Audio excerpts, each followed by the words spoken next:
시청자 여러분 안녕하십니까? 홍콩 시위가 여전히 지속되고 있습니다. 이 전쟁터 같은 상황도 계속되고 있고요. 여기에 대만도 이제 문제를 인식하기 시작한 것 같습니다. 중국은 사회주의지만 대만은 민주주의인 상태인데 이것이 일국 양제로 같이 갈 수 있을 줄 알았는데 중국이 홍콩에다 대고 하는 거 보니까 힘들겠다. 그럼 우리 중국하고 같이 가는 거는 도저히 불가능 아니냐. 이런 분위기가 확산이 되고 있는 것 같습니다. 중국의 입장에서는 복병 또는 암초에 걸린 거죠. 홍콩의 민주주의에 대한 요구. 그러니까 그 오랜 기간 동안 민주주의로 살던 홍콩이 중국식 국가 거버넌스 체제에 편입되기는 난 못하겠다 하고 지금 버티고 있는 것이기 때문에 홍콩과 대만의 미래가 어떻게 보면 지금 시진핑 체제에서 가장 중요하게 그 방향성을 결정해 놓고 넘어가야 되는 그런 상황 아니냐. 중국이 과연 어떤 입장을 앞으로 취하게 될 건지, 홍콩 대만을 포기할 건지, 아니면 홍콩 대만을 아우를 수 있는 새로운 방법을 찾아낼 건지 굉장히 관심을 가지지 않을 수 없는 그런 시점이고요. 특히나 대만, 홍콩, 중국 전부 다 우리나라는 굉장히 중요한 교역국이면서 또 경쟁 국가들입니다. 이 나라들에 대해서 우리는 어떻게 대응을 해야 될 건지, 오늘의 갈등 해소, 중국, 홍콩과 대만을 과연 포기할 수 있을까? 한상환의 오아시스 함께 가시죠. 네, 함께 해주실 분 소개해드리겠습니다. 중국 관련 전문가 두 분 모셨습니다. 먼저 성균관대학교 중국대학원에서 후학들을 가르치고 계신 안유화 교수님 나와주셨습니다. 안녕하세요. 네, 안녕하세요. 네.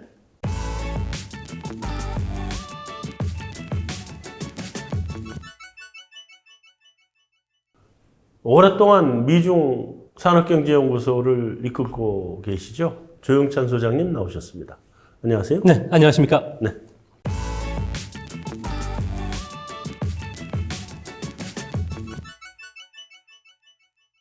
얼마 전에도 두 분하고 중국 이슈를 한번 얘기했던 것 같은데. 네. 하여튼 중국 얘기 또 요즘 또 홍콩도 그렇고 이런 얘기 나오면 네티즌들이 관심이 굉장히 큰 것 같아요. 반응도 뜨겁고 네. 댓글도 적극적이고. 그래서 지금 이제 홍콩 문제가 또 계속되는 사태에서 이걸 한번 향방을 한번 짚어보지 않을 수 없을 것 같은데, 어떤 면에서 보면 홍콩쯤 이렇게 보면 80년대 우리나라 80년대 학교 다녔죠? 네, 그렇습니다. 그때 모습 아닌가요? 그때 저희들은 뭐 체류탄에 자욱했고요. 그거로 살았잖아요. 그죠? 예, 그리고 또 그 경찰의 그 진압병에 맞아서 피도 흘렸는데 그런 현태가 다시 반복이 되니까 저도 민주화 자유주의에 대해서 다시 생각하게 되고요. 네. 또 홍콩인들이 생각하는 중국화를 거부하고 그리고 중국의 한 개 도시가 아니라 홍콩의 빛을 그대로 유지하겠다는 생각에 저도 동참을 하는 그런 마음가짐입니다. 그러니까 저로서는 뭐 처음 경험하는 상황이고요. 네. 아마 이 사태에 대해서 전 세계가 주목하고 있고요. 그리고 우리 그 중국뿐만 아니라 전 세계에 특히 최근에 중국하고 미국하고 무역전이 또 진행이 되고 있어서 그게 결국은 이념 싸움으로까지 번지고 있는 양상이어서 이 두 개의 문제가 사건은 다르지만 우리한테 주는 메시지가 좀 비슷한 점이 있는 것 같아요. 그러니까 자유와 민주와 중국한테 있어서 특히 자유가 중요한 건지 질서가 중요한 건지, 그리고 전 세계의 글로벌 많은 국가들의 시장이냐 이념이냐, 이 아주 어려운 질문을 던지고 있다고 생각합니다. 자, 어쨌든 이제 뭐 그런 얘기는 그런 얘기고, 그저 앞으로 다시 돌아가서 어떻게 보면 범죄인 성화법 별거 아니잖아요. 근데 이게 문제가 됐어요, 갑자기. 그러니까 지금 각 나라 언론도 그렇고요, 홍콩 언론도 그렇고, 그러니까 여기에 지금까지 우리 그 TV나 이런 많은 나온 걸 보면 왜 이게 일이 이렇게 됐는지에 대한 상세한 설명이 없어요. 네. 그냥 이렇게 뉴스나 이런 그리고 나와서 많은 분들이 얘기하는 거 들으면 그냥 이거 민주화 운동이다, 자유주의를 이것만 이야기하고 있지, 이 성화법 때문에 왜 이렇게 되는지에 대한 그 디테일을 모르고 막 시위 참여하는 사람들도 많아요. 네. 근데 간단히 설명드리면 이게 홍콩에 있는 두 연인이 대만에 놀러 갔다가 남자친구가 여자친구를 죽인 사건이잖아요. 그렇죠.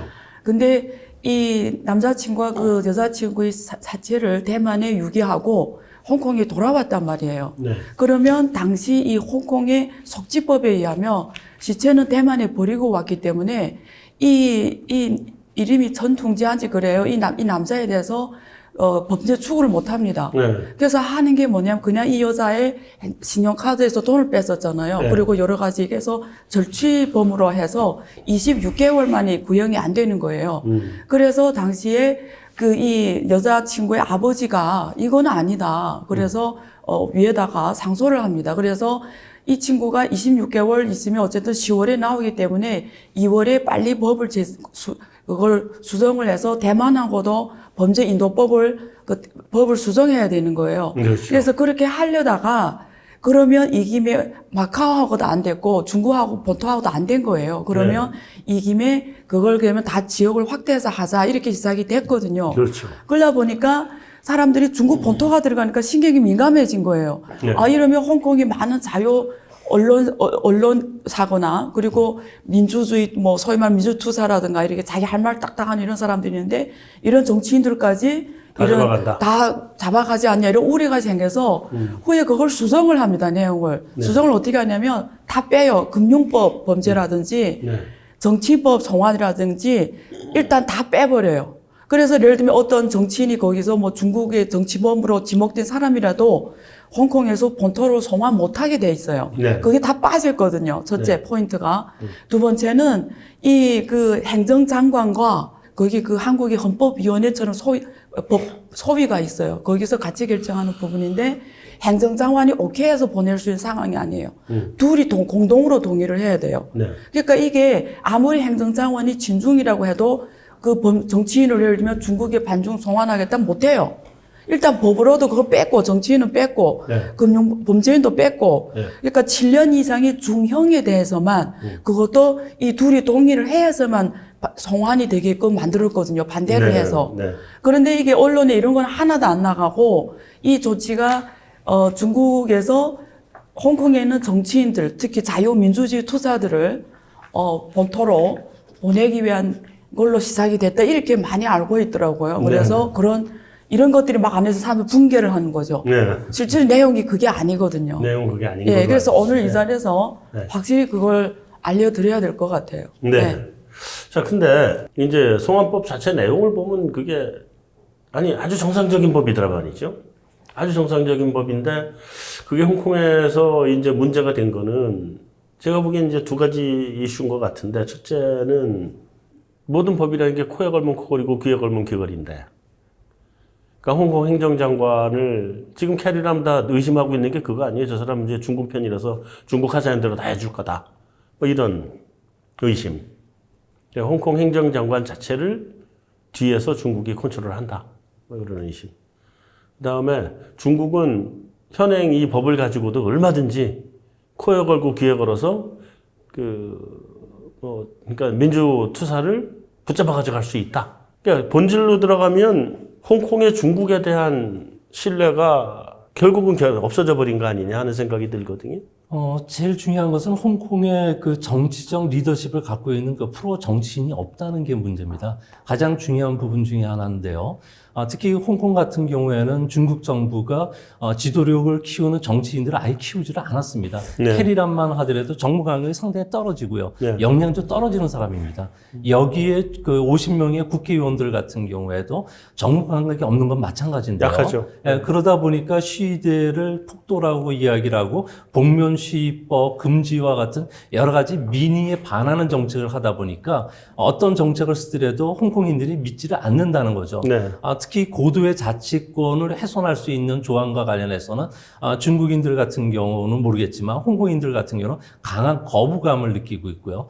특히 중국 정부가 일국 양제와 관련해서 홍콩의 일국만 강조하지 양제와 관련해서는 그렇게 신경 쓰지 않는다고 느끼고 있기 때문에 홍콩인들의 불만이 거기서 터진 것으로 보여지고요. 그 이면에는 젊은이들이 시위에 나온 것은 아무래도 제가 20년 전에 홍콩에 갔을 때 홍콩의 젊은이들한테 월급이 얼마냐고 물어본 적이 있었습니다. 그 당시 한 320만 원 정도 한국 돈으로요. 네. 근데 지금은 340만 원밖에 안 된다는 거죠. 대졸 신입사원 기준으로 봤을 경우에. 그랬을 경우에 실질적으로 물가 상승을 보유하면 거의 그 최저 임금이라는 거죠. 그래서 그 홍콩의 최저 임금을 봤더니 시급이 무려 5,800원밖에 안 된다는 겁니다. 더 이상 살 수도 없고요. 거기에 그 부동산 가격은 그동안에 중국 사비에 다 올려놨고. 예, 다 올려놨고 그러다 보니까 박탈감을 느꼈던 거고 중국 안에 있는 홍콩에서는 희망을 보이지 않는다고 했기 때문에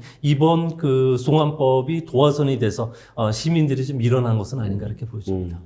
사실 저는 이렇게 보면 그 우산혁명 했던 조슈아 웡인가요? 좀 그 친구가 대단한 정치 지도자가 될 것 같은데 그냥 놔두면 대단하더라고요. 젊은 친구가 아주 어린 때부터 사실은 그거를 앞장서서 시위를 주도했고 그런 사람들이 나중에 보면 국가 시스템만 건전하면 정치 지도자로 성장하는 경우가 굉장히 일반적이긴 한데 뭐 어떻게 될지 모르죠. 근데 어쨌든 간에 안 교수님 지금 중국의 입장하고 그 홍콩의 입장이 일국 양제하고 관련해서 보는 관점에서도 다른 것 같아요. 그래서 중국은 주권은 중국에 있고 중국의 주권에 있으면 일국이 되고 근데 양제는 인정해주겠다 이런 입장이고 네. 홍콩은 거기에 비해서 그 일국에는 양제가 존재 못하니까 우린 일국 못하겠다 이런 입장인 것 같은데. 네.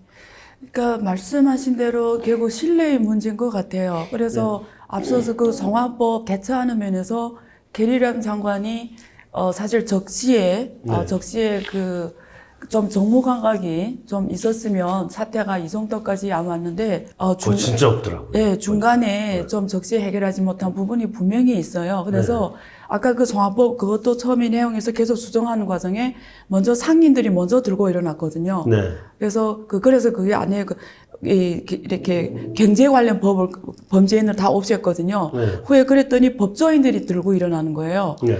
이거는 가만히 들여다봤더니 결국은 중국 본토가 이게 사실은 홍콩의 중국이라는 걸 강조해서 이제 슬슬 이렇게 다 국가 주도로 갖고 가는 거다. 이렇게 그렇죠. 법조인들이 들고 일어나는 거예요. 그래서 결국은 홍콩인들이 중국의 일부 양제, 그 양제에 대해서 신뢰가, 그러니까 홍콩인들도 절반으로 나뉘었어요, 사실은. 그러니까, 이렇게 신뢰가 없는 부분이 굉장히 컸고요. 그 중에 행정을 담당하는 부분들이 처리하는 부분에서도 굉장히 신뢰를 잃었던 부분들이 있고요. 그래서 그게 법조인을 중심으로 양제에 대한 의혹을 붙이면서 젊은이들이 확 들어오면서 커졌단 말이죠. 근데 젊은이들이 왜 들어왔냐?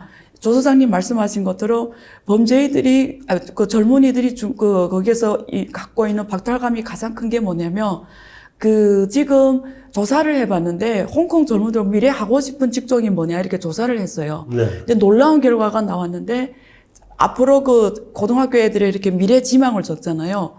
6위까지 조사했는데, 5위까지 다 의사예요. 5위까지. 그 다음 마지막 6위가 치과 의사예요. 우리나라도 그럴 것 같은데요. 네. 그러니까 홍콩은 치과가 의사 그게 아니거든요. 그러니까 6위마저도 의사인 거예요. 네. 그렇처럼 뭘 반영하냐면 홍콩에 있는 젊은이들이 미래에 그릴 수 있는 자합이 없다라는 거예요. 네. 그래서 700만 명 넘는 인구 중에서 110만 명 넘는 인구가 빈곤층이에요. 네. 근데 그 빈곤층이 상당 부분이 젊은 애들이에요. 네. 그래서 그 막스 자본론에서 이런 이야기가 나오는데 경제적 기초가 사회적 지위를 결정한다는 말이 있거든요. 그러니까 경제적 문제가 흔들리기 때문에 사회적 문제가 흔들리는 거거든요. 그래서 결국은 지금 젊은이들이 미래가 보이지 않았고요. 그 미래가 안 보인 이유는 홍콩의 주도 산업이 지금 주로 뭐였냐면 금융업이 주로 있단 말이죠. 근데 금융업이 일자리 그 취업 유발 결수가 굉장히 낮아요. 네. 한번 0.5%밖에 해결이 안 돼요. 그리고 관광업이에요. 네. 그리고 뭐 행정이랑 서비스업인데 홍콩이 지금까지 중국의 97년대에 반환이 돼서 지금까지 이 세계의 그 경제의 흐름을 많이 놓쳤어요. 처음에는 인터넷 흐름, 네. 두 번째는 모바일 인터넷 흐름. 여기에서 새로운 혁신과 새로운 창업과 생태계를 해서 구조조정을 산업구조조정해서 새로운 직종들이 나오고 산업이 탄탄하게 가져야 되는데 계속 지금까지 이렇게 그동안 리카이신 같은 이런 부동산 재벌들이 이 부동산에 대한 엄청난 투자를 하면서 부동산 가격이 엄청 올라가고 또 중국인들도 가서 거기서 많이 비즈니스 샀고. 하면서 또 올렸고 그러다 보니까 부동산이 확 올라가면서 전체 상산 비용이 확 올라가면서 경제력이 떨어졌어요. 그러니까 경쟁력이. 그 다음에 두 번째 왜 또 힘들어졌냐면 홍콩이 중국하고 서방 세계가 중국을 들어오는 관문 역할이고 관문이었죠. 중국이 나가는 관문 역할이었는데 과거 중국이 계획 개방하지 않을 때는 이 역할이 굉장히 중요했어요. 네. 근데 중국이 자체 계획 개방하기 시작했어요. 그래서 우리가 연해도시 다 개방했고요. 지금은 해남도까지 개방했고요. 자유무역지역이 엄청 나왔죠. 그래서 심천이 확 커졌죠. 네. 그러니까 굳이 홍콩을 안 통해서라도 올 직접 수 있는 가는 거죠. 방법이 너무 많으니까 홍콩의 기능이 많이 죽기 시작을 했어요. 네. 그래서 거기에 따라서 산업이 없죠. 월급이 떨어지죠. 부동산이 올라가죠. 거기서 살기가 힘들어지죠. 그 다음에 중요성이 떨어지고 또 중국이 지금 외강호 따완슈라는 국가 주도 전략을 펼치면서 전반적으로 홍콩을 중국 내륙 경제에 통합시키기 시작했어요. 네. 근데 중국이 왜 그러냐를 보면은 홍콩이 자체로서 갈 수 있는 길이 한계가 있는 거예요. 이제 말씀드린 대로. 그러니까 어떻게 하겠다라냐면 홍콩, 마카오, 광동성을 하나의 경제구역으로 해서 이 세 개 지역은 하나의 호적으로 마음대로 왔다 갔다 하고 지역도 마음대로 왔다 갔다 하고 복지나 시설을 다 같이 쓰게 해서 홍콩의 젊은이들이 이런 일자리 문제나 이런 것들을 광동하고 마카오 통합경제에서 더 넓은 무대에서 해결이 되도록 하겠다라는 게 외강호 딸완치 전략이에요. 네. 그게 큰 배경이거든요. 그래서 그러한 것들이 이렇게 추진되어 온 과정에 이러한 것들이 뭐 디테일에서 또 문제가 생기고 신뢰가 없고 또 경제적 기초가 약하고 미래가 보이지 않고 두루두루 겹쳐서 오늘의 이 사태까지 온 거죠. 참 어려운 얘기네요. 길고도. 간단하게 한마디로 얘기하면 아까 하신 말씀 중에 마르크스가 한 말 중에 네, 존재가 의식을 결정한다고. 네, 네, 먹고 살기 힘드니 네, 그렇죠. 예. 미국으로 치면 이게 꼬랑지가 몸통을 흔드는 네, 뭐 그런 구조로 왔는데 네, 이제 그 다음 문제로 넘어가서 지금 제일 두려워하는 게 지금 그 뭐였죠? 천안문 사태 재현되는 거 아니냐. 네, 이게 모든 사람들이 지금 다 째려보고 있는. 네, 그러는 와중에 중국군이 얼마 전에 가서 동네 청소하고 아침 체조하고 이러면서 다들 더 걱정을 하게 됐단 말이에요, 지금. 그렇잖아요? 근데 중국 군대가 들어가는 순간 걷잡을 수 없어지는 거 아닌가요? 저는 오히려 홍콩이 다 없어질 수도 있을 것 같은데.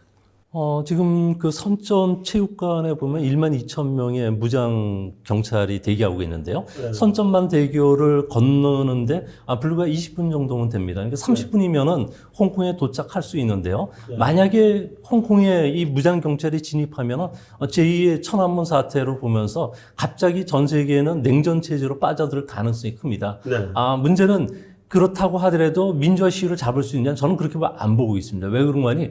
홍콩이라는 나라를 보면은 홍콩 반도가 있고요. 또 구룡 반도가 있는데 네. 두 지역은 언덕이라든지 골목으로 연결돼 있어가지고 실질적으로 두더지 게임식의 테러들이 항상 테러나 시위가 일어날 수 있다는 거고요. 또 시위대 같은 경우에 230개 섬으로 도피했을 경우에는 잡는 게 거의 불가능합니다. 네. 또 그런 상태도 있고요. 또 한 가지는 아무래도 중국 정부 입장에서 봤을 경우에 시간과 돈과 그리고 인력을 투자를 해가지고 대만의 대만 통일 전선 전술을 펴왔는데 이게 무의로 끝날 가능성이 크다는 거죠. 또 일국 양제 게임이 무의로 끝나고 이뿐만 아니라 중국이 잃을 게 너무 많다는 거죠. 그러니까 소위 말해서 1대1로라든지 팍스 시네카 꿈이라든지 국제적인 지도력도 상실할 가능성이 크고요. 더 중요한 것은 미국의 인권법 발동을 촉발시킬 가능성이 크다는 거죠. 그렇다 보면은 1조 달러 정도가 들어와 있는 국제 투자 자금이 홍콩에서 순식간에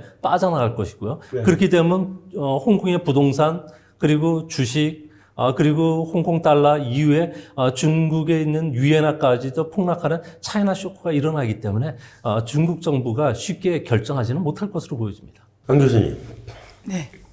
이제 일국 양제가 2047년까지잖아요. 네. 중국 지금 이런 식으로 그 홍콩 문제를 다룰 게 아니라 2047년까지 체제를 보장한 그때까지 어떻게든지 지금 홍콩 사람들의 마음을 얻는 제도들과 이런 것들을 해나가야 되는 거 아닌가 싶어요. 지금 중국의 그 시진핑 정부와 네. 그리고 과거 등소평이 처음에 97년 그 이 홍콩이 반환했을 때 이야기한 거랑 다른 점이 하나 있어요. 등소평은 뭐라고 표현했냐면 강人治港.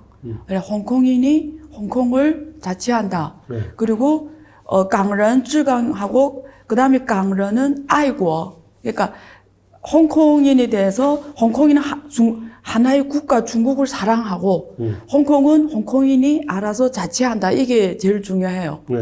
근데 시진핑 들어와서 하나 더 추가했어요. 강人爱党이 있어요. 공산당을 사랑해야 된다. 이렇게 변했어요. 네. 그래서 무슨 의미냐면 이게 미묘한 변화잖아요.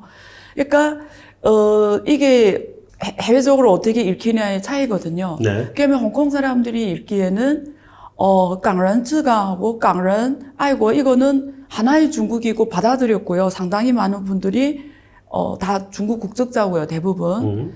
그리고 뭐 이국자를 갖고 있는데 중국에서 인정하니까 의미가 없고요. 그런데 아이 당 하면은 그 사람들이 조금 부담을 느낄 수가 있죠. 왜냐면 공산당을 내가 사랑해야 되는 건지. 그런데 중국의 입장에서는 애국이 애당이거든요. 네. 예. 그러니까 당연히 홍콩도 중국 거니까 애국이면 애당해야 된다라는 걸로 논리가 같습니다. 네. 근데 어쨌든 중립선 양제는 계속 하는 거예요. 네. 이걸 하지 않을 수가 없어요. 그래서 그게 지금 많은 사람들한테 지금 오히려 안 하는 것처럼 비춰져서 보이는 거지만 중국의 입장에서는 하겠다라는 게 계속 지금까지 강조해 왔던 겁니다. 그러니까 신뢰라고 하는 것이 얻는데 네. 굉장히 오랜 시간이 걸리는 것이고 네. 특히나 이게 첫눈에 반한 짝사랑도 아니고 네. 색안경을 끼고 보고 있는 상황에서 상황인데 네. 그러지 않아도 네.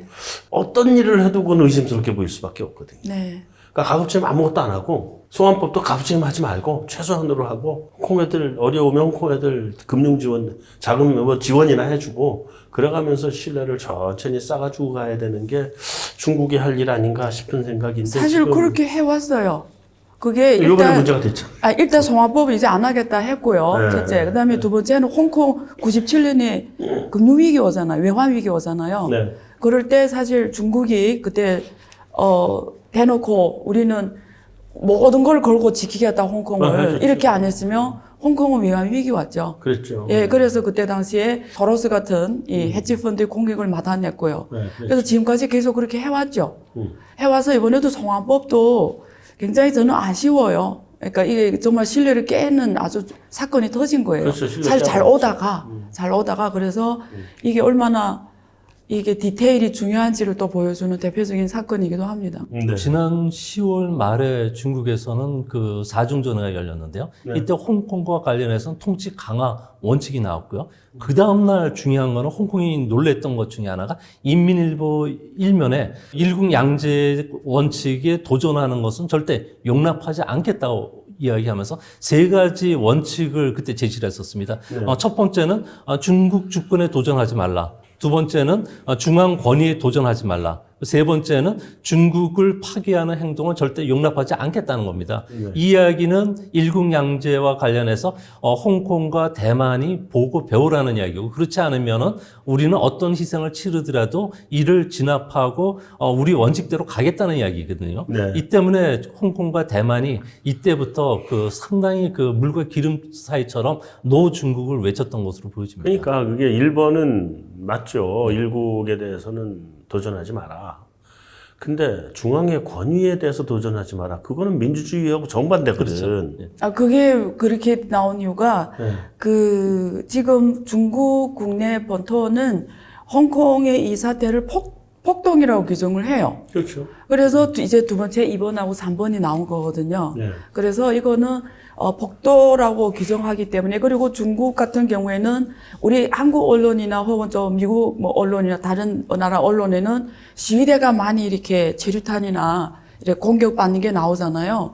근데 그 중국 본토 언론에는 경찰이 많이 이렇게 공격받는 게 확실히 나와요. 그러겠죠. 그러니까 양쪽이 네. 다 엄청난 공격을 당했어요. 네. 예, 사실은 이번에도 그 70대 할아버지가 그 시위대에 맞아서 세상 떠났잖아요. 네. 그러니까 이런 사건이 있단 말이에요. 그러니까 이게 중국의 입장에서는 이건 주권이 그러니까 어떤 분열 세력이 있어서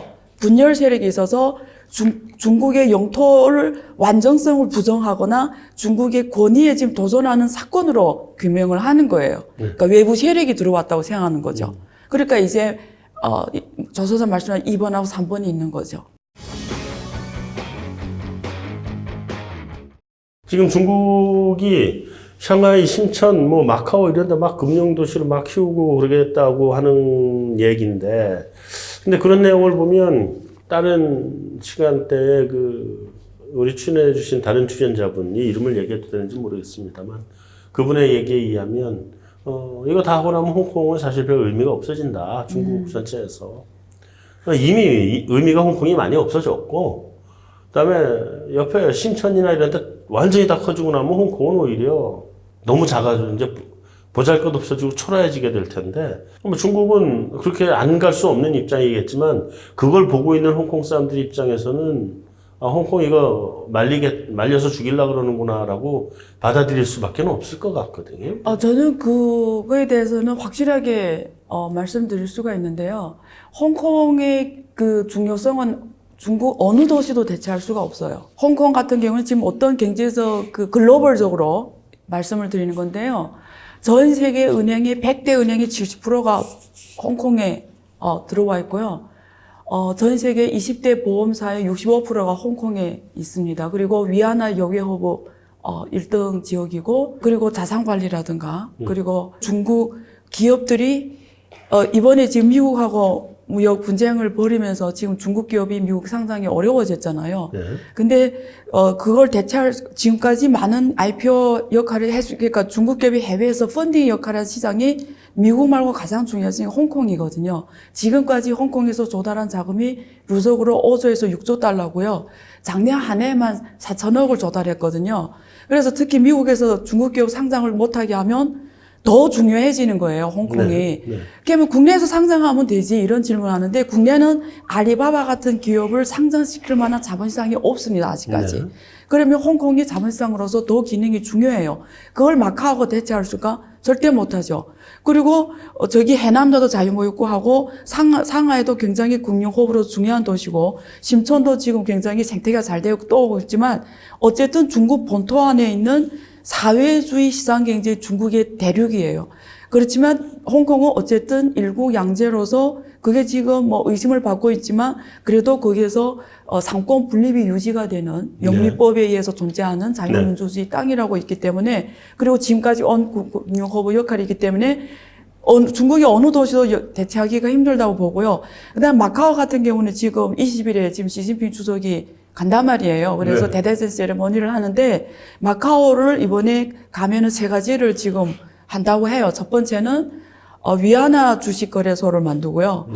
정상결제 위안화 그 정상결제 시스템을 만들고, 그 다음에 마카오가 너무 작잖아요. 네. 그래서 그게 원래 옛날에 광동성에 속했거든요. 네. 그래서 행정지구를 좀 더 높게 해서 마카오 역할을 좀 더 크게 해주겠다라는 건데, 그렇다 해서 그게 홍콩에 지금까지 왔던 위치를 할 수 있을까? 전혀 다른 개념이거든요. 그래서 홍콩의 지위는 지금 일시적인 굉장히 타격은 있지만, 그렇다고 해서 홍콩이 뭐 다른 어떤 중국의 도시거나 마카오의 도시 대체할 만한 그런 경제 체질이 다른 곳이기 때문에 불가능하고요. 오히려 저는 위에 강오라는 아까 말씀드린 대로 홍콩, 마카오 그리고 광동성을 하나의 경제 단일 구역으로 하는 게 잘 되면 지금 홍콩이 겪고 있는 성장 엔진 부진에 따른 경제의 이 지금 굉장히 어려운 부분도 특히 젊은이들이 굉장히 중국의 넓은 시장을 활용해서 새로운 기회를 갈 수도 있기 때문에 앞으로 좀 더 이런 좀 서로 협의를 더 잘해서 이 문제도 잘 풀려서 윈윈하는 길이 서로가 좋은 길인 것 같아요. 안 교수님 말씀으로는 이제 홍콩이 그 자체가 이제 금융 허브로서 이게 어느 정도 이제 그 힘을 가지고 있기 때문에 그거를 중국의 입장에서도 뭐 쉽게 포기할 수 없고 또 딴 데를 키운다고 해도 쉽게 이거를 대체할 수는 없기 때문에 중국 정부 입장에서 홍콩을 꾸준히 갖고 가려고 그럴 거다. 뭐 이런 이제 말씀이신데 반대로 놓고 보면 이제 홍콩의 기능이라고 하는 거는 어떻게 보면 우리나라 옛날 종합상사 기능이거든요. 기업으로 치면. 제조는 뭐 예를 들면 옛날에 현대그룹 하면 삼성도 마찬가지겠지만 현대그룹에 예를 들면 여기 이제 자동차 만들고 여기는 뭐 배를 만들고 여기 뭘 만들고 다 만드는데 얘네가 제조 기능은 있지만 어디 세계에 다니면서 파는 기능이 약해. 그리고 세계 돌아다니면서 자금 조달하는 기능도 약해. 그러다 보니까 무역 기능하고 자금 조달하는 기능을 한 군데로 몰아서 하자. 그래서 종합상사를 만든 거거든요. 종합상사 할 줄 아는 게 두 가지잖아요. 중개무역 그리고 자금 조달. 홍콩이거든요. 정확하게. 근데 지금 옛날에 그게 1970년대, 80년대, 90년대 우리 개별 기업들의 글로벌 역량이 안 되고 금융 역량이 안 될 때는 종합상사가 펄펄 날랐죠. 그리고 한동안은 종합상사라고 하는 것이 우리나라 대졸자들이 들어가고 싶어하는 꿈의 직장이었습니다. 조 소장님 때는 어땠는지 모르겠지만 꿈의 직장들이었거든요. 종합상사면이. 그 드라마가 있잖아요. 네. 미생. 네. 그게 그 드라마더라고요. 그거예요. 그런데 그 종합상사들 지금 다 망했거든요. 왜냐? 개별 기업들이 다 글로벌 경쟁력 갖추고 자금 조달 능력 갖추고 막 다 컸기 때문에 자기들이 팔 수 있는 능력도 커졌고 그러니까 종합상사 필요 없어진 거거든요. 마찬가지로 홍콩도 심천이 커지고 샹하이는 원래 컸고 원래 개방된 도시고 이런 데들이 자체 경쟁력을 갖추고 가기 시작하는 순간에 말려 죽이는 거다라고 밖에는 못 받아들일 것 같은데요. 바로 그 문제가 현재 중국 안에서 강경 보수파들, 군부, 중앙위원들이 하는 이야기입니다. 중국의 그 GDP에서 홍콩이 차지한 비중을 보면은 반환되기 직전에는 18%였는데 지금 3%로 떨어졌다는 거죠. 뭐 경제적 기능도 떨어지고 선정 같은 경우에는 교통 시스템서부터 시작해서 금융 모든 기능이 홍콩을 대체하기 위해서 똑같이 만들어 놨어요. 네. 그러니까 그 다른 데 가보면은 전부 카드 대고서 가지만 홍콩만은 홍콩과 심천만은 여전히 토큰식으로 집어넣고 들어가 아주 되게 불편하는데 그거를 유지하고 있다는 거죠. 그 이야기 자체는 앞으로 그 홍콩과의 중국과의 연대를 끊고 고립시켜가지고 말 안 들으면은 신천으로 이전할 수 있다는 이야기입니다. 네. 이제 문제는 거기에 끝나는 건 아니고요. 네. 앞으로 중국이 이제 홍콩 그만 이제 선천 상하이로 옮길 테니까 따라오세요 하면은 누가 따라갑니까? 안 따라간다는 거죠. 아무래도 행복한 감시 국가인 심천이라든지 상하이로 따라갈 기업은 없다는 겁니다. 홍콩 안에 조금 전에도 이야기했듯이 뭐 국제 다국적 은행들 보험회사도 많다고 하셨는데 특히 홍콩의 모든 자본의 거의 90%를 좌우하는 게 영국과 미국의 자금입니다. 네. 미국 같은 경우에는 작년만 하더라도 근 900억 달러 정도로 직접 기업들이 들고 들어왔고요. 네. 여기에 1,400개 기업, 8만 명의 인력이 상주하고 있습니다. 뭐 일본, 우리나라, 영국도 2만 명 이상이 지금 상주하고 있는데요. 이 사람들이 안 들어간다는 거죠. 왜? 그러니까 단순히 경제 규모가 크고 그다음에 강력한 그 소프트웨어를 갖추고 있다고 하더라도 홍콩이 갖는 통화의 안정성은 위안화가 대신할 수 없다는 점이고요. 또한 그 세제 그 투명성 문제, 또 예측 가능한 법률 시스템, 상당히 수준 높은 인력들, 영어도 잘할 수 있고요. 또한 시민에 대한 감시 시스템이 갖춰졌기 때문에 그렇습니다. 이 때문에 이 기능을 모두 대체할 수 없다는 점에서 중국 정부의 고민이 여기 있는 것으로 보여지고요. 특히 중국 기업들도 조금 전에 안 교수님 이야기해 주셨듯이 200개 넘는 기업들이 홍콩을 통해서 무려 2,500억 홍콩 달러를 조달할 정도로 여전히 강력하다는 거죠. 네. 알리바바 알리바바뿐만 아니라 뭐 그 텐센트, 샤오미 같은 우량 기업들이 있고 또 이 기업들을 중심으로 해서 다른 기업들, 해외 상장된 기업들을 유치시키기 위해서는 홍콩 시장이 역시 중요하다는 점이죠. 그리고 또 위에나의 허브 기능으로서 홍콩의 기능은 다른 데를 대체할 수 없는 상황입니다. 중국 정부 같은 경우에는 금융회사들이나 기업들이 홍콩을 통해서 위에나로 자금 조달한 게 우리나라 원화로 무려 100조 원이 넘는 규모인데요. 이 규모를 다른 데서 이렇게 조달할 수도 없을 뿐만 아니라 위에나의 국제화와 관련해서 뭐 결제 기능, 그다음에 투자 기능은 홍콩을 상실했을 경우에는 전혀 차질을 빚을 수밖에 없기 때문에 뭐 홍콩이라는 그 도시는 앞으로도 상당 기간 정도는 중국 정부가 유지해야지 되지 않을까 그렇게 보여집니다. 근데 그렇게 되면 중국 정부 입장에서는 홍콩의 민주주의를 인정해줘야 될 텐데, 그렇잖아요. 중국 정부가 이제 군대나 보내고 탱크나 보내고 이러면 그 질서는 잡을 수 있을 텐데, 홍콩의 그런 이점을 보고 들어와 있는 외국 기업들 다 빠져나갈 거란 말이지. 이 상태가 계속 지속되면 뭐 당장 자기도 총 맞을 수 있는데 거기 있겠어요? 못 있지. 그래서 그런 상황이 올 텐데, 만약에 그래서 이제 뭐 민주주의를 어느 정도 용인을 해주게 되면 바로 옆에 있는 뭐 예를 들면 광동, 왜 우리는 저렇게 안 해줘? 이게 소득이 올라가면 어떤 형태든지 민주화에 대한 요구는 따라 올라갈 수밖에 없잖아요. 물론 중국이라는 나라의 특수성이 다른 나라에 비해서는 다른 면도 있긴 한데 아무래도 올라간단 말이죠. 중국 정부에서 용인할 수 있을까요?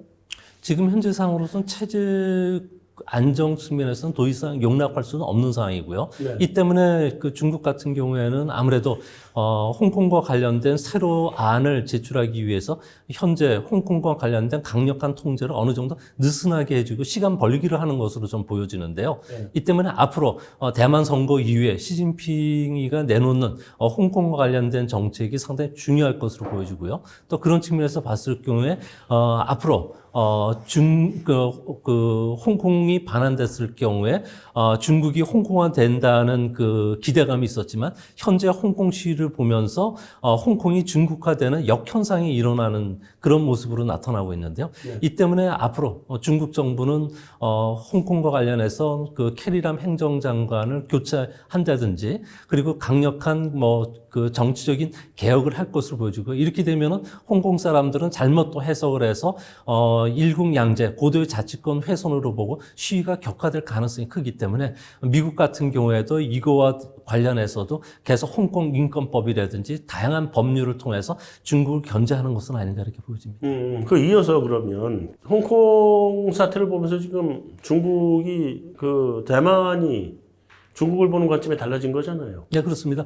대만 사람들 같은 경우에는 국제사회가 홍콩인들을 1등 시민으로 봤는데 2등으로 떨어졌다는 거죠. 그러니까 중국이 홍콩에 대해서는 압박을 가할수록 또 대만에 대한 압박을 가할수록 저항은 계속 될 수밖에 없는 거고요. 네. 차이원 총통 같은 경우는 지난 10월 11일 날 쌍십절 날 건국기념일인데요. 일국 양제를 강하게 거부를 했고요. 네. 또 자유와 민주주의를 지키기 위해서 230만 대만인들의 단결, 그리고 대만의 주권을 지키기 위해서 강력하게 호소를 하면서 중국과는 갈라쓰겠다는 그 선언을 했는데요. 이 때문에 그 과거 대만이라는 단어를 쓰지는 않았는데 이번에는 대만이라는 단어를 썼기 때문에 대만과 관련된 독립행동에 나서지 않을까 보여집니다. 이 때문에 중국 같은 경우에는 군사적인 압박, 경제적인 제재, 외교적인 압박을 계속 가하고 있는데요. 이 때문에 대만 같은 경우에는 미국과 좀 더 친해지기 위해서 홍콩에 그 기항하기로 돼 있던 제7함대 항공모함을 까오슝항에 입항시키는 문제, 또 1대1로와 관련해서 중국이 나오는데 이거 대항하기 위해서 인도 태평양 전략에 적극적으로 참여하는 문제, 그리고 미국과 FTA를 체결하는 문제, 군사 협력을 강화시키기 위해서 대만 해협에 상시적으로 미국 군함들을 오도록 요청하는 그런 쪽으로 나가기 때문에 앞으로 동북아는 대만 선거 이후에는 상당한 경랑이 쉽사릴 가능성이 크지 않을까 보여집니다. 안 교수님. 네. 근데 중국의 입장에서는 홍콩 함부로 했다가 지금 대만도 그러자도 지금 대만이 저렇게 막 가고 있는데 네. 홍콩 함부로 했다가는 대만은 더 멀리 갈 것 같고 대만을 어떻게든지 80년대인가요? 양안 협정 맺어서 경제 네. 교류를 완전 자유화시켜준 네, 게 네. 그때고 그리고 정치적으로도 이제는 원차이나를 가기 위해서 양쪽이 네. 협의를 해가지고 그게 아까 가고 있는 92년이라고 네. 굉장히 많은 진전을 이뤄왔는데 네. 중국이 대만하고 지금 시계를 거꾸로 돌리는 사태가 지금 발생해버린 거란 말이에요. 네. 중국의 입장에서는 지금 어떻게 이거를 대응을 해야 되나요? 그러니까 이번 그 홍콩 시위 사태로 대만의 이 대선이 지금 영향을 받게 됐는데요. 네. 지난해 1월 같은 경우에만 해도 국민당의 지지 투표율이 40% 정도까지 갔다가 지난해 말쯤에 뭐 20% 아래로 떨어졌고요. 반대로 민진당이 작년 연초에는 굉장히 낮다가 작년 연말에 굉장히 올라가면서 자유원의 지지율이 40% 넘게 올라갔고요. 올라가겠죠. 지금 국민당의 그 대표가 굉장히 낮은 지금 투표율로 지금 뭐 받고 있는 상황에서 영향을 확실히 받았습니다. 근데 지금 우리가 이 홍콩 시위 사태와 그리고 이 대만의 지금 최고문지 대선의 이 지금 투표 민중의 심리가 가는 방향을 보면은 일국 양제라는 것이 결국은 가능한지, 그리고 중국이란 나라가 세상에서 중국이라는 이렇게 강대해진 나라를 어떻게 받아들이는지를 보여주는 대표적인 사례인 것 같아요. 네. 그래서 우리가 여기서 저는 깊이 문제를 봐야 되는 게 꼭 중국이라 해서 뭐 독재다. 그리고 막 이 세상의 자유민주 질서와 거의 저기 비슷하게 이렇게 규명이 되고 표현이 되는 거에 대해서 조금 다시 생각해 봐야 되는 게요. 사실 중국의 입장에서는 지금 중국을 앞으로 좀 더 성공적인 나라를 이끌기 위해서 질서가 먼저인지 자유가 먼저인지는 굉장히 고민하고 있고요. 첫 번째. 네. 두 번째는 우리가 과거에는 이렇게 케인스 경제학이라든가 뭐 우리가 알고 있는 우리 경제학의 자본주의 경제학에는 개인 소유제와 민주주의와 자본주의가 가장 옵티멀 최적이라고 보고 봤단 말이에요.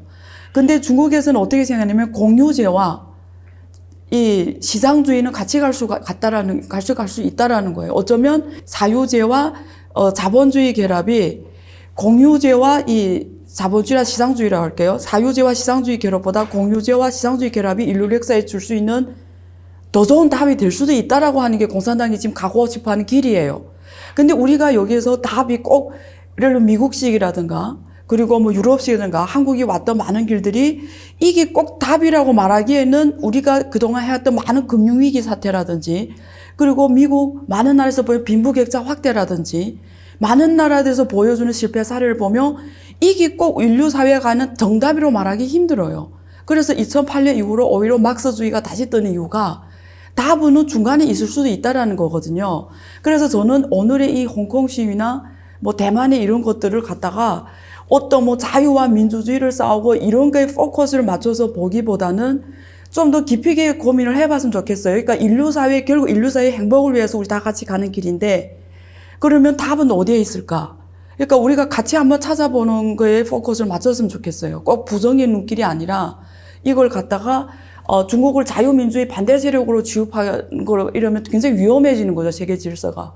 그래서 좀 더 저는 깊이 이 문제를 봐야 된다고 생각해요. 꼭 그렇게 이것이 정답이다 쥐어놓고 중국을 갖다 다 부정적으로 보지 말자 이거예요.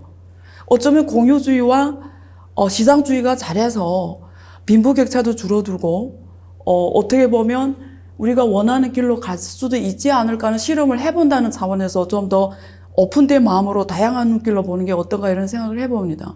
제가 여기서 조금 더 반론을 제기해도 될까요? 중요한 것은 현재 그 시진핑 국가주석 같은 경우는 홍콩의 선거가 패배할 줄 알았더라면 홍콩 선거를 실시하지 않았을 거예요. 아무래도 이번에는 홍콩과 관련해서는 자신의 실책이 있었고요. 여기에 또 대만과 관련해서 선거에 총력전을 퍼부었는데도 차잉원이 다시 재선이 됐다는 측면에서는 아무래도 앞으로 후유증이 상당히 클 것 같이 보이는데요. 중국은 1996년도에 대만 총통 선거를 앞두고서 미사일을 대만에다 발사하면서 국제적 긴장감을 고취시켰는데 이제 앞으로 이런 그 관계가 중국과 대만 문제가 아니라 중국과 서방 간의 갈등 문제로 비화될 소지가 상당히 크지 않을까 보여집니다. 네. 특히 그 올해 같은 경우에는 미국 대선이 열리는 해기 때문에 앞으로 그런 면이 더 강해질 것으로 보여지는데요. 특히 차잉원 같은 경우에는 재선을 막기 위해서 스파이도 보내면서 드루킹 사건까지도 실제 일으키기도 했었습니다. 네. 공작과 관련해서 세계 서버를 두고서 20만 개 이상의 가짜 계정을 만들어서 차잉원을 공격하기도 했고요. 지지자를 괴롭히기도 했고요. 네. 특히 그 선거와 관련해서 막대한 공작금을 육해공군 상문에 지원해주면서 상문에 지원을 받는 중국 유학생이라든지 여행단들이 직접 나가서 차잉원 반대를 외치는 쪽에 들어갔었고요. 또 인터넷 미디어를 사가지고 친중국 TV를 계속 틀면은 그 대만인들 같은 경우에도 돈을 받는 이런 정책도 썼고요. 또 종교단체 뿔뿔이 민주단체, 언론까지 침투하면서 상당히 커다란 문제를 일으켰기 때문에 앞으로 이 문제와 관련해서 후유증이 상당히 크지 않을까 보여집니다. 특히 서방 국가들과의 관계도 더 심각해지는데요. 미국 같은 경우에는 중국 인권법을 통과시켰습니다. 고도의 자치권이 훼손된다면은 국무부가 매년 의회에 보고를 해서 이게 인정이 되면은 인권 침해를 저지른 사람과 관련해서는 입국 금지뿐만 아니라 네. 자산 동결까지 내렸는데요. 이게 이제 위구르법, 그 다음에 대만법, 티벳법으로 확산이 될 가능성이 크기 때문에 미중 간의 갈등이 상당히 크지 않을까 보여집니다. 특히 중국 같은 경우는 시진핑 국가주석이 위신을 회복하기 위해서 홍콩에 대한 무력 진압 가능성도 있고요. 이뿐만 아니라 국가안전법이라고 해가지고 당해 반침에 그 저해하는 행동이나 시위를 했을 경우는 5년 이상의 금고형을 내릴 수 있는 강력한 법을 홍콩에서 추진 중에 있습니다. 이뿐만 아니라 디지털 통화를 발행을 통해서 개인들의 신용관리뿐만 아니라 개인들의 재산권, 경제 활동권까지도 제약할 가능성이 크기 때문에 앞으로 미국과 그리고 중국 간의 갈등 문제는 무역 전쟁을 넘어서 체제 갈등으로 좀 비화될 소지가 크다는 점에서 상당히 위험한 요소가 아닐까. 사실 그 중심에 대만이 있는 거고. 네, 그렇습니다. 네. 자, 근데 어쨌든 간에 대만 선거에서 뭐 차이잉원이 당선되면 더 관계가 어려워질 거다 이렇게 얘기할 수도 있고, 또 국민당 쪽에서 집권을 하게 되면 뭐 중국과 대만 양안 간의 관계가 좀 부드러울 수도 있다 이렇게 보고 있는 것 같은데, 저는 제 개인적인 본질적인 질문은 어떤 당이 되든 간에 민심을 따라갈 수밖에 없거든요. 그건 어떤 당이 되든 마찬가지입니다. 민심을 얻으면, 중국이 민심을 얻으면 대만 사람들이 중국으로 가겠다고 하면 통일되는 거고, 대만 사람들이 난 중국하고 절대 가기 싫어라고 하면 그 순간에 통일은 물 건너가는 거거든요. 무력 진압은 있을 수 있겠죠. 무력 통일은. 근데 현대사회에서 무력 통일이라고 하는 자체를 우리가 가능성을 배제해버리고 나면 그건 민심인데, 지금 이 민심은 차이잉원 쪽으로 돌고 있는 것 같아요. 그러면 원차이나가 뒤로 지금 한참 물러서는 거 아닌가요? 어떻게 봐야 되나요? 대만 선거는 정례로 미국 요인과 중국 요인이 계속 종합적으로 역할을 하면서 대통령, 그러니까 거기 대만 소위 말하는 대통령이 선거된다고 보고 있는데요. 네. 이번 같은 경우는 중국 요인이 부정적으로, 그러니까 중국 측면에서 보면 홍콩 요인이 부정적으로 갔다고 보시면 되고요. 미국 같은 경우에는 대만의 대통령이 너무 친중도 싫고 너무 친미도 좋아 안 해요. 왜냐면 이게 좀 대만하고 너무 중국하고 관계 너무 나쁜 대통령도 안 좋고, 그래서 옛날에 차이잉원에 대해서 별로 긍정적이지가 않았거든요. 그렇죠. 근데 또 너무 친해도 안 좋아하고요. 그래서 좀 이걸 이렇게 애매한 관계를 잘 유지할 수 있는 사람을 선호하는데요. 어쨌든 지금 상황에서는 후보가 지금 국민당의 한국위하고 지금 차이잉원인데, 지금 상황에서는 차이잉원한테 유리하게 간 거는 맞고요. 그 사람이 다시 된다고 해도 어쨌든 임기가 있는 거잖아요. 네. 또 그 임기 사이에 어떤 세상이 어떻게 변할지 그렇죠. 또 모르기 때문에, 그거는 뭐, 근데 하여튼 중국은 하나의 중국이라는 게 동요할 수 없는 팩터니까, 네. 또 짧은 시간에보다 길게 갖고 가는 문제로 보기 있기 때문에, 결국은 답은 시간이 말해준다고 생각합니다. 네. 그건 중국 정부 입장으로. 그 미국 정부 입장에서는 사실은 대만 문제에 대해서 그 덩샤핑하고 키신저하고 만나면서 입장을 정했던 거잖아요, 옛날에. 정했던 거고. 미국도 어느 정도는 그 중국에 대해서 인정을 해주고 넘어왔던 거고, 그리고 지금까지 온 건데, 지금 와서 중국이 자꾸 이제 미국이 문제 제기를 시작을 했고, 또 트럼프 대통령 자체가 우리가 뭐 좀 똘끼가 있다 이런 시쳇말로 그렇게 얘기를 합니다만, 트럼프 대통령 개인의 생각으로 당선되면서 대만에 전화를 제일 먼저 했을까? 미국은 행정부가 그리고 정책 관료들이 상당히 많이 끌고 가는 나라잖아요. 요즘 이제 트럼프가 좀 튀는 행동을 많이 하긴 합니다만, 전 기본적으로 미국의 중국이나 대만 양안을 보는 그 정책 기조 자체가 지금 바뀐 거 아닌가 하는 생각이 들거든요.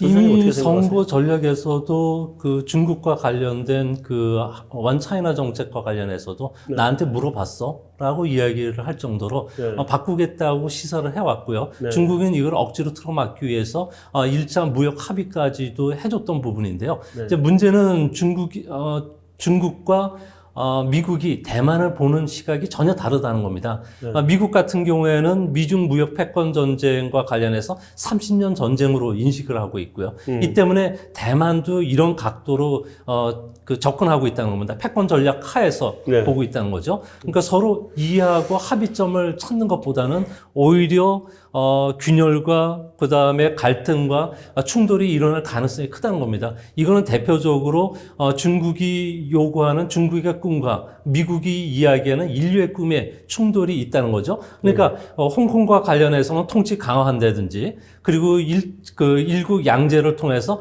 체제가 다르고 정체성이 다른 대만을 억제적으로 통일시키는 전략과 관련해서는 미국이 용인해주지 않겠다는 겁니다. 네. 이 때문에 앞으로 문명의 충돌, 문명의 갈등이 일어날 소지가 크고요. 이렇게 되면은 동북아 같은 경우는 이병과 급병과 반전이 계속 일어나는 아주 불안한 상태가 전개되는데, 이거를 해결하기 방법은 딱 하나 있습니다. 둘 중에 하나가 쓰러질 때까지, 경제가 파멸될 때까지 가든지, 네. 아니면 한쪽이 손을 들고 항복을 하고 일본 아베처럼 미국의 푸들처럼 행동을 했을 경우에는 이게 해소가 되는데, 중국은 그렇게 안 하겠죠. 예, 그렇죠. 그러니까 앞으로 20년간은 이런 상태가 계속이 되고, 계속 갈 수밖에 없다. 예, 그러다 보니까 군사적, 경제적, 외교적인 그 충돌은 계속 일어날 수밖에 없고, 이래서 홍콩과 대만 문제는 우리까지도 영향을 주는 이런 그 변수가 돼버린다는 거죠. 그렇죠. 안 교수님. 자, 근데 문제가 사실은 미국하고 중국이 이제 밀월 관계로 들어갈 때 배경은 소련이 이쪽에 패권이었잖아요. 그러니까 이제 미국이 중국하고 소련 간의 그 관계가 좋기도 하고 나쁘기도 한 그 관계의 틈을 비집고 들어가서 소련의 힘을 약하게 하려고 관계 개선을 했던 건데, 지금은 이제 소련이 오히려 힘이 약해졌고 중국이 힘이 세졌으니까 미국의 주적이 그 러시아가 아니라 지금 미국의 주적이 지금 중국이 된 상태란 말이죠. 중국을 주적으로 놓고 보면 중국의 입장에서는 이게 이제 러시아, 소련이 주적일 경우에 동북아의 그 지리적인 이런 지리 외교 군사적인 모습과 중국이 주적이 됐을 때의 모습이 달라지거든요. 그래서 그 러시아가 주적일 경우에는 한국 중요하지 않고 일본 정도면 충분하고 대만 별 의미 없었죠. 근데 이제 중국이 주적으로 딱 올라선 상태에서는 한국, 대만이 제일 중요한 자리가 됐거든요. 한국, 대만, 싱가포르, 뭐 베트남 뭐 이런 쪽. 이게 중국을 완전히 해상으로 완전히 틀어막는 길들이니까 중국은 뭐 한국을 중국의 일부로 갖고 가겠다는 생각은 안 하겠지만 베트남이나 무슨 싱가포르, 대만은 원래부터 이제 그거 놓치면 그 시진핑 정부고 중국 공산당이고 굉장히 크게 중국 내에서 타격을 받을 수밖에 없는데, 어떤 식으로 중국은 앞으로 전략을 구사해가지고 나갈까요? 네, 되게 중요한 질문이고요. 그래서 지금 말씀하신 게 미국의 인도 태평양 전략이잖아요. 그렇죠. 그래서 거기다 지금 제1열도선, 제2열도선, 제3열도선까지 확장하는 상황이거든요, 미국이. 그렇죠. 그래서 최근에 제3열도선의 그 솔로몬 제도 같은 국가가 원래는 대만하고 수교했다가 이번에 중국하고 했어요. 대만을 버리고. 네. 그래서 제3열도선에서 중국하고 미국과의 싸움이 지금 이미 치열하게 그렇죠. 진행이 되고 있고요. 그리고 지금 대만 같은 경우에 미국이 그 중도미사일 거기 협력 INF에서 탈퇴하면서 중도미사일 지금 일본이 할 것인가 뭐 한국이 할 것인가 하는데 지금 미국 대만을 고민하고 있거든요. 그렇죠. 그래서 지금 대만이 아주 중요한 그 전략적 위치로 왔습니다. 그래서 중국은 거기에 대해서 만단히 사퇴 준비를 다 하고 있어요. 그래서 아까도 조사 말씀하신 대로 거기다 그것도 좀 정착해 놓고 그래서 거기에서 지금 치열한 싸움이 벌어지고 있는 건 사실이고요. 그래서 그 어느 때보다도 지금 대만과 일본과 한국의 입장이 중국한테 있어서 아주 중요해졌고요. 중국이 그래서 외교적으로 이 지역들하고 일본하고 한국 또 특히 대만의 문제까지 굉장히 중요해지면서 지금 내년에는 시진핑이 일본 방문이 확정돼 있고요. 한국도 올 생각 지금 하고 있고요. 그래서 지금 여기서 이미 치열한 이런 싸움이 벌어지고 있다고 보는 게 맞을 것 같습니다. 네. 그런데 이제 중국이 어떤 식으로 저는 이제 이 부분에 있어서 네. 대응을 할 거냐의 문제인데 사실은 뭐 이런 질문을 드려도 되는지 모르겠습니다만 중국이 저런 그 과거에 중국 같은 중화의 저런 태도를 계속 견지하는 한 한국은 중국 편은 안 될 것 같은데요. 그래서 대만도 마찬가지일 것 같고. 작년 그 말에 그 이제 외교부 장관이 한국에 와가지고 하는 이야기가 한국과 동맹을 좀 맺자는 이야기까지 꺼냈습니다. 근데 그때 우리는 아무 이야기를 못 했는데요. 동맹이라는 것은 이익이 같고 이웃이라고 해서 동맹 맺는 건 아닙니다. 그렇죠. 공통의 적이 있을 경우에 동맹을 맺는데 그렇다고 그러면은 한국 6.25 전쟁과 관해서 중국 같은 경우에는 그 항미 원조 전쟁이라는 표현을 바꿔야 된다는 거죠. 그리고 북한을 적으로 돌릴 수 있느냐는 문제고 그러면은 우리도 동맹할 수 있다는 거죠. 그렇게 못하는 상황 속에서 동맹을 할 수는 없는 상황이고요. 그 미국 같은 경우에도 2018년 그 유엔에서 트럼프 대통령이 연설했던 게 중요한데요. 사회주의는 안 된다. 민주, 종교는 자기들이 지키겠다. 중국 같은 경우에는 종교 자유도 없고요. 특히 북한 같은 경우에도 종교 탄압이라든지 인권 말살을 해주고 있기 때문에 미국 입장에서는 강력하게 동맹을 중심으로 해서 중국에 대항할 수 있다는 측면에서 앞으로 중국도 상당히 두통거리가 되지 않을까 보여집니다. 근데 사실은 뭐 미국도 트럼프 하는 거 보면 동맹을 동맹 대접 안 하더라고요, 요즘. 중국도 사실은 동맹하자고 말만 하고 별로 하나냥 안 풀어주지만 그럼 미국도 마찬가지인 것 같아요. 그래서 우리 정부도 사실은 아직 아무 말 못하고 있는 상태고 그렇죠? 예. 이 상황이. 하여튼 이 대만, 홍콩 이 전부 다 동아시아 전체의 이 골치 덩어리로 이렇게 부상한 거는 사실인 것 같습니다. 아무래도 뭐 좋은 답이 나와야 될 것 같은데 오늘 나와주셔서 정말 감사합니다. 네, 감사합니다. 네, 대만에 대한 통일은 그 마오쩌둥 이후로 중국의 가장 큰 뭐 포기할 수 없는 핵심 가치였죠. 모든 그 중국의 지도자들이 다 해결을 해내야 되는 문제고 그렇지만 지금 가장 중국의 경제력이 부상하고 세계의 2위 국가로 올라서면서 가장 핫한 지역으로 올라선 것도 사실인 것 같습니다. 그래서 이 부분에 대해서 이제 중국이 어떤 입장을 보일 것이냐에 따라서 여기가 좀 새롭게 앞으로 상황이 전개돼 나갈 것으로 예상이 되는데 아무쪼록 그 와중에 우리 정부는 우리 정부대로 최대한 우리의 이익을 지켜가면서 급변하는 동북아 정세에 대응을 해나가야 될 것 같습니다. 한성환의 오아시스 여기서 마치도록 하겠습니다.